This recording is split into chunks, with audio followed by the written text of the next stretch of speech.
మంచిర్యాల జిల్లా కేంద్రంలో బీఆర్ఎస్ అధినేత కేసీఆర్ రోడ్ షో విజయవంతం చేయాలని మాజీ ఎమ్మెల్యే బాల్కసుమన్ పిలుపునిచ్చారు. సాయంత్రం 5 గంటలకు కేసీఆర్ మంచిర్యాలలోని ఐబీ చౌరస్తాలో పెద్దపల్లి పార్లమెంటు అభ్యర్థి కొప్పుల ఈశ్వర్ మద్దతుగా రోడ్ షో నిర్వహించనున్నారని తెలిపారు.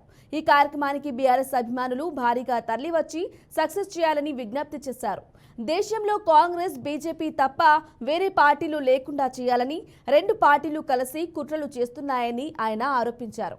సీఎం రేవంత్ రెడ్డి స్వయంగా ఓ ఇంటర్వ్యూలో మోదీకి ఓటు వేయమని చెప్పడమే ఇందుకు నిదర్శనమన్నారు. కాంగ్రెస్, బీజేపీ రెండు పార్టీలు లోపాయికారి ఒప్పందంతోనే ఎన్నికల్లో ప్రచారం నిర్వహిస్తున్నారని విమర్శించారు.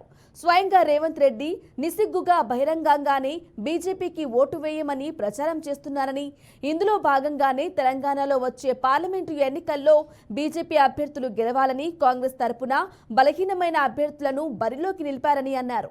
కాంగ్రెస్, బీజేపీ అరాచకాలు, దొంగ హామీలపై కేసీఆర్ బస్సు యాత్రలో ప్రశ్నిస్తుంటే ప్రతిపక్షాలు బెంబేలెత్తిపోతున్నాయి. బస్సు యాత్రతో బీఆర్ఎస్ పార్టీకి వస్తున్న ఆదరణను డైవర్ట్ చేయడానికి మతం, రిజర్వేషన్లు అంటూ కొత్త డ్రామాలు తెరలేపుతున్నారంటూ ఆయన మండిపడ్డారు.